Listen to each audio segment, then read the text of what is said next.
Eu vou falar sobre os métodos hermenêuticos constitucionais. A questão do método justo em direito constitucional é um dos problemas mais controvertidos e difíceis da moderna doutrina juspublicística. Pode dizer que a interpretação das normas constitucionais é um conjunto de métodos desenvolvidos pela doutrina e pela jurisprudência com base em critérios ou premissas. O Canotilho, ele descreve 6 métodos diferentes e essenciais pelos quais ele pode se desenvolver. E são o método jurídico, método tópico problemático, o método hermenêutico concretizador, método científico espiritual, método normativa estruturante e a interpretação comparativa. Eu vou falar sobre o método jurídico, que é o método que adota a premissa de que a Constituição é para todos os efeitos, que para todos os efeitos dela é uma lei. Portanto, interpretar a Constituição é interpretar uma lei. Para Canotilho, o sentido das normas constitucionais desvendam-se através de uma utilização como elementos interpretativos, que são os elementos filosóficos, que é o gramatical textual, que nele analisa o significado literal das palavras utilizadas na norma jurídica.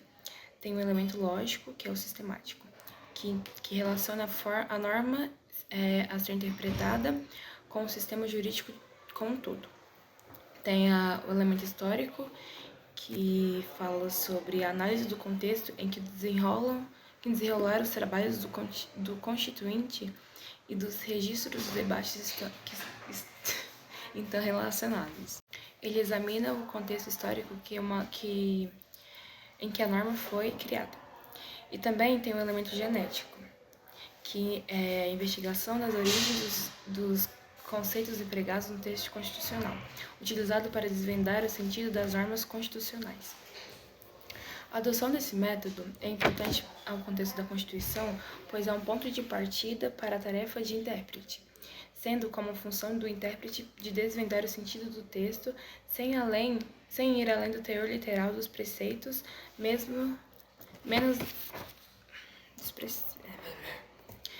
ainda. A adoção deste método é importante ao texto da Constituição, pois é um ponto de partida para a tarefa do intérprete, sendo como função do intérprete se desvendar o sentido do texto, sem ir além do teor literal dos seus preceitos, menos ainda contrariá-los. E também vou falar sobre o método dos tópicos problemático, que é um método que busca uma abordagem interpretativa para solucionar problemas jurídicos, partindo das seguintes premissas. A interpretação constitucional, que é na qual o intérprete deve ter um caráter prático, buscando resolver problemas concretos. Tem-se a norma constitucionais também, que é o caráter fragmentário. Eu dei uma buscada na internet e vi que o caráter fragmentado, ele tem necessidade de leis complementares. No caso do direito penal, ele só defende o bem jurídico contra ataques de especial gravidade, exigindo determinadas intenções e tendências. Só tipifica parte das condutas que os outros ramos do direito consideram como ilícitas e não pune condutas merantes e morais. No texto também do direito constitucional, fala que não abrange todas as situações passíveis de ocorrer na realidade social, mas só as mais relevantes. E também tem o caráter indeterminado, que fala que possuem elevado grau de abstração e generalidade, que são formulados de forma abstral e geral, e permitem que a Constituição se adapte às mudanças sociais e tecnológicas, mas também exige uma constante interpretação e atualização.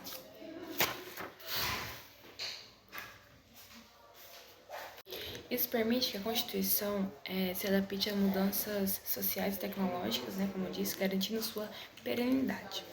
E, por fim, as normas constitucionais que são abertas. Por isso, não podem ser aplicadas mediante simples operações de substituição. Substituição é o processo de encaixar um caso concreto em uma norma jurídica.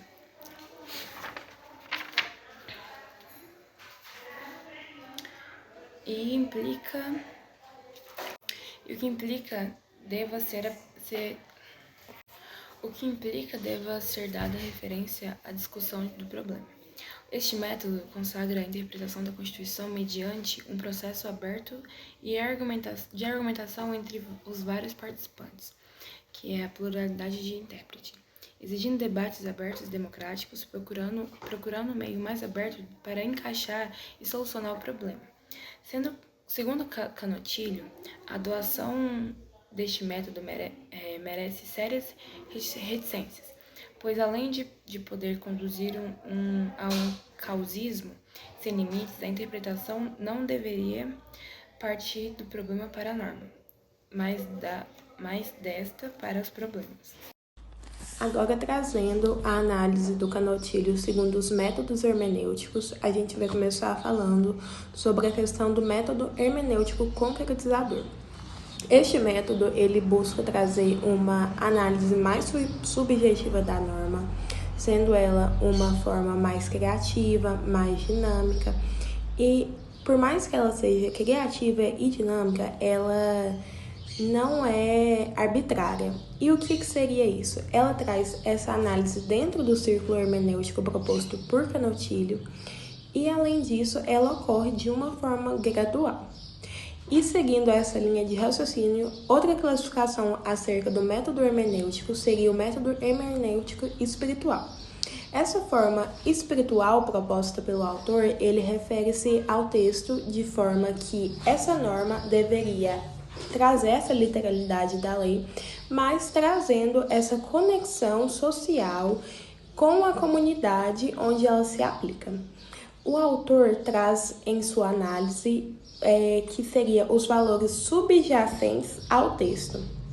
E ele busca compreender esse significado mais amplo. E ainda assim ele fala na obra que seria concentrar menos na literalidade da Constituição Federal e trazer essa análise mais para o lado da comunidade, de como ela se aplica no íntimo, no espiritual em si, da sociedade e da comunidade. Ele ainda busca harmonizar o texto constitucional com a realidade, que é onde eu falei que a interpretação vai além do seu sentido de ordenamento jurídico, trazendo essa realidade com a comunidade. Agora, a terceira definição que eu vou apresentar é o normativo estruturante. O que seria esse normativo estruturante proposto por Canotilho? Ele fala que a norma jurídica, ela não se limita apenas ao texto normativo, né? Ela molda a atividade legislativa e jurídica e administrativa de pleno ordenamento. Então, seria trazer essa norma a fim de apresentar uma realidade social onde ela se manifesta e influencia na sua realidade. Ou seja, baseia mesmo na estrutura e na realidade social de onde essa norma está aplicada. E o intérprete deve sempre ler essa norma a fim de analisar a realidade social de onde ela é aplicada. Falando sobre os princípios da hermenêutica, adotando como referência a doutrina estabelecida pelo Canotilho, os seguintes princípios merecem atenção. Princípio da unidade da Constituição, princípio do efeito integrador, princípio da máxima efetividade, princípio da justeza, princípio da concordância prática e princípio da força normativa da Constituição. O princípio da unidade da Constituição, ele aborda que o texto da Constituição ele deve ser abordado de uma forma que evite contradições, ou seja, de uma forma que evite antinomias. Como decorrência do princípio da unidade da Constituição, nota a presença de que todas as normas presentes na Constituição, elas têm uma dignidade igual, que não se tem normas constitucionais originárias e inconstitucionais, e que também não existe antinomias normativas verdadeiras presentes ali nos dispositivos constitucionais. O princípio do efeito integrador deve dar prioridade ou importância a critérios que vão favorecer a integração política, social e também trazer um reforço da unidade política. O princípio da máxima efetividade cabe ao intérprete trazer uma abordagem à norma um sentido que lhe dê maior importância, ou seja, que tenha mais efetividade social. O princípio da justeza deixa evidente que o órgão que é responsável pela interpretação da Constituição não venha obter uma resposta que tenha um prejuízo ou que faça uma perturbação a um sistema organizatório funcional que já está estabelecido pelo legislador constituinte. O princípio da harmonização, de forma geral, ele tem como base a igualdade dos valores dos bens constitucionais. Ele faz com que evite sacrifícios de uns em relação a outros também. E por último, o princípio da força normativa da Constituição, que é basicamente o intérprete ele deve valorizar, ou seja, ele deve dar relevância às soluções que possam possibilitar a atualização da Constituição, ou seja, que possam acrescentar. Ele deve dar valor a isso, esse é o princípio da força normativa da Constituição. Eu sou o Enzo, vou falar sobre a estruturação pública da União, que compete à União. Certo, primeiro, a União, ela criou 3 poderes os 3 poderes, sendo eles os legislativos, o executivo e o judiciário.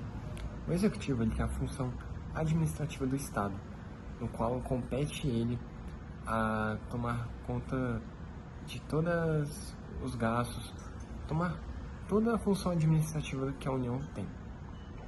O poder legislativo ficou com a função de criar as normas e fazer com que nada esteja ultrapassando a Constituição Federal. Enquanto o poder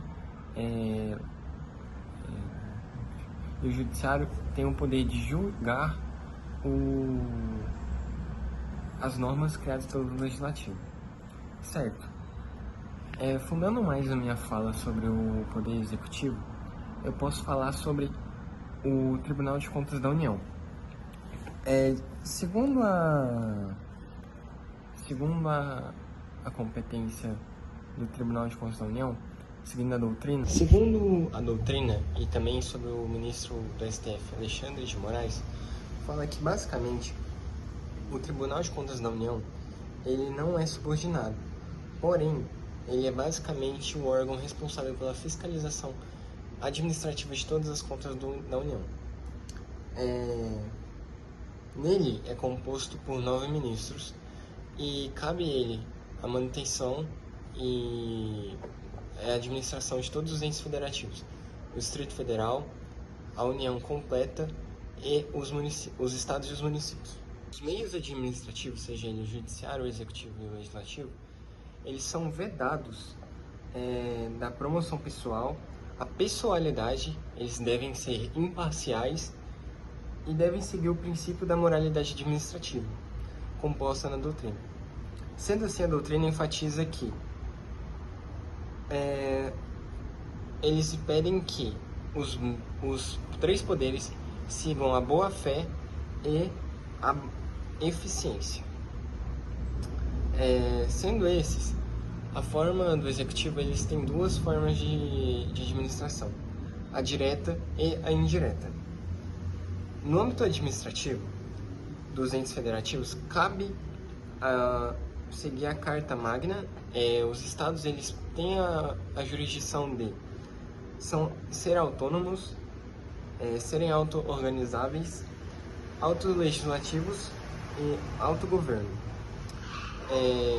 fazendo a fiscalização dos tributos retribuídos pelos municípios e garantindo uma conservação administrativa, legislativa e judiciária que assim é proposta na Carta Magna.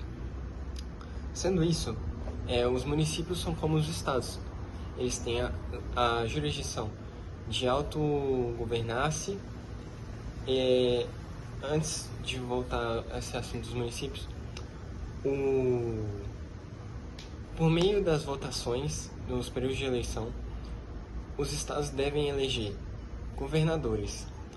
Esses votos são feitos pela população e o candidato mais bem votado passará a ser o governador do ente federativo. No caso dos municípios, esse representante significa que ele é o prefeito, ele é votado democraticamente pelo povo e, como eu estava falando, os municípios eles têm o poder de autogovernar-se, autolegislar-se, autoadministrar-se, e cabe aos municípios cobrar os tributos dos contribuintes e repassar parte desses tributos ao Estado, e parte desses tributos ficarão onde serão organizados pela Câmara Legislativa de cada município. Sendo isso, os municípios, no artigo 30 do Código da Constituição Federal, significa que o que o município deve fazer naquele estado está no artigo 30. Então, ele tem a formalidade de território, ele tem obrigações que os estados delimitam e a Constituição delimita. Lembrando que o Tribunal de Contas da União é responsável tanto pelos municípios, pelos estados e pelo Distrito Federal. Compete também o Supremo Tribunal de Justiça, que elege o TJGO, por exemplo, é o nosso, aí em Santa Catarina tem o TJSC, que é responsável pela fiscalização das formas jurídicas. Com isso, eu finalizo a minha parte, espero que tenha entendido. Obrigado. Oi, eu sou o Matheus e eu vou falar da pluralidade administrativa pública, que são diversas entidades que cada uma cuida por si só de si mesma, assim como a administração direta do Estado, que cuida de aspectos civis e militares, e a intervenção normativa, que é com objetivos públicos ordenado pela Constituição e pela lei. As formas de atuações administrativas incluem a administração individual, como contratos, ações de planejamento e direção. A administração pública atua em diversos domínios, como na segurança pública e na gestão econômica, prezando o bem de todos, o bem do coletivo, assim como manda a Constituição. Oi, meu nome é Natália e eu vou falar sobre os sistemas da estrutura administrativa do Estado. A estrutura administrativa do Estado, ela faz parte de um conceito maior.